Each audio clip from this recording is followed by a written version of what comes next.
Okay, so in this video I want to cover with you how the Jewish calendar works in a much more practical way. So when it comes to calendars, there are different types of calendars. The calendar that most people are familiar with is the solar calendar, which is the Earth's revolution around the sun. There we are. And the time it takes for us to go around the sun once, as we know, is 365 days. And the solar calendar is divided into 4 different sections, and those sections define the seasons. So we'll know, according to the solar calendar, when spring is going to come, and then summer and fall, and then winter.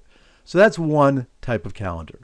Another type of calendar is not the solar calendar, it's the lunar calendar, and that's defined by the moon going around the Earth.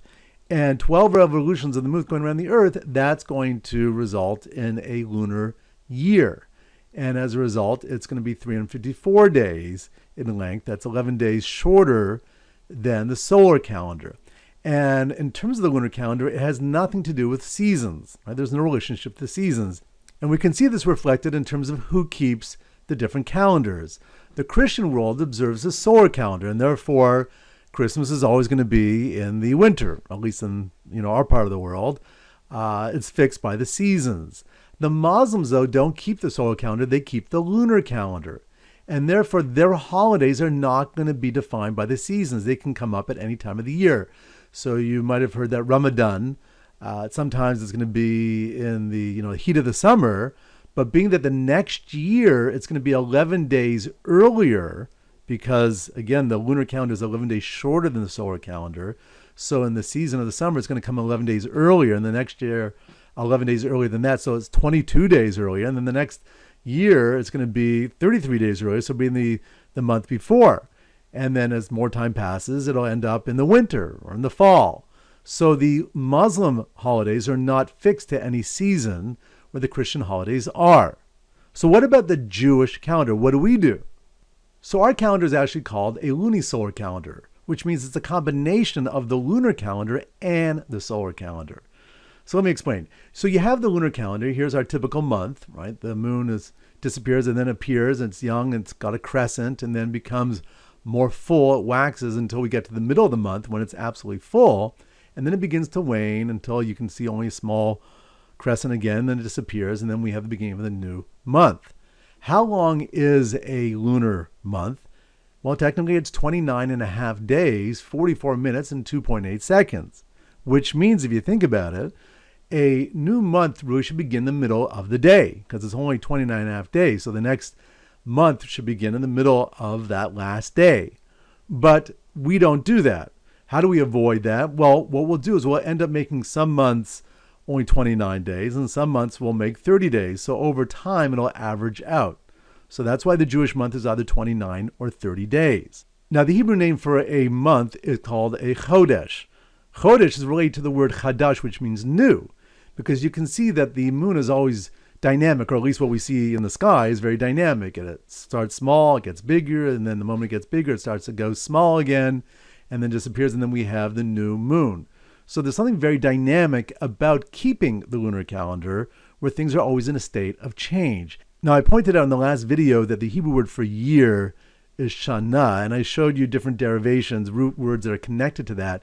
Well, another word connected to shana is yashan, which means old, right? Because nothing changes in the solar calendar, right? The sun's always its size, nothing's changing, the seasons are fixed, so there's nothing new necessarily or dynamic about it, and that's why you've probably heard the expression, well, there's nothing new under the sun, right? Not necessarily under the moon. Under the moon, there might be new things, because in essence, it's called a chodesh, something that's new, but not the year. So why don't we just keep the lunar calendar? Well, the interesting thing is that the Torah commands us that we have to observe Passover in the spring. And we also have to keep, let's say, the holiday of Sukkot. It has to be observed in the fall.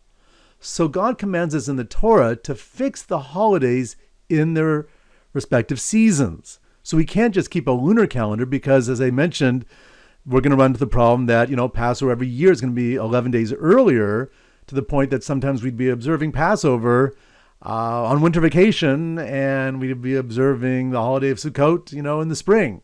Well, we can't do that. So how do we adjust the lunar calendar and fix it to the seasons, which goes according to the solar calendar? So what we do is we adjust the calendar with a leap year. where we're going to add a 13th month sometimes to the year. And we do that in the 12th month. We'll go through the months in another video and their names and their meaning. But the last month in the Jewish year is called Adar. And what we'll do is we'll repeat. We'll have a second month of Adar, and that'll be the 13th month. And we do this 7 times in 19 years. So we'll never have a situation that over, a couple of years, you're going to eventually have Passover, in January, that once a few years pass and Passover is getting so early, we'll have a leap year and boom, it'll be 30 days, later in the next year.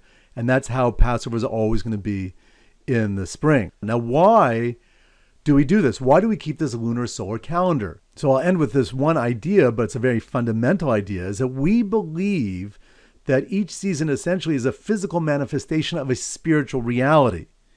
I mean, it's not just that it happens to be that we like to have Passover in the spring and the holiday of Sukkot in the autumn, and I'll explain the holidays in later videos, but we believe the spiritual essence of Passover, which is a time of freedom, is expressed in the environment through the season of spring.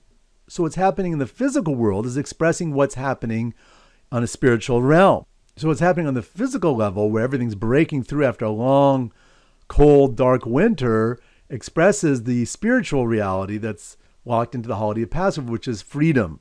And similar with the holiday of Sukkot, the feelings that we should have at Sukkot, which is called the time of our happiness, is expressed in the physical realm through the season of autumn.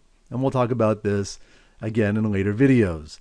So that's why we keep a lunar solar calendar. So our holidays fit the season that we're in, and yet there's a dynamic component that's expressed through keeping the months. Now we're going to see that every month in the Jewish calendar is very different from the next. Each one has its own personality, its own mood and ambiance, and spiritual opportunity that's invested through the holiday that we're going to be experiencing within that month. And we're going to see that as we go and learn more. So let's do a little review.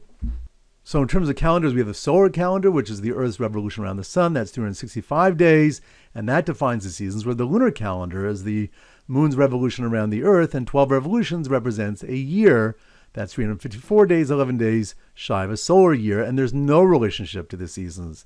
The Christians keep a solar calendar, and the Muslims keep the lunar calendar. Our calendar is lunisolar, which is a combination of both. We have the lunar calendar, which is 29 and a half days, 44 minutes and 20.8 seconds. In order that we don't start the next month in the middle of the day, we'll adjust the month to either be 29 or 30 days. And it's called a chodesh, which means new. It's related to the word new, whereas the year is related to yasham, which means old. But being that we have to observe Passover in the spring, the Torah commands us to do so, and God commands us to observe the holiday of Sukkot in the autumn, we have to make sure our holidays also fit the seasons, and the lunar calendar is not going to afford that possibility. So what do? We adjust the calendar with a leap year. We'll add a 13th month to a certain number of years. It's going to be 7 times in a 19-year cycle, and that way the holidays are always going to be pushed back to make sure that they're always going to be in their proper season. And we do that because each season is a physical manifestation of a spiritual reality that's embedded in it. And therefore the fullness of the holiday experience is linked to the fullness of the seasonal experience as well.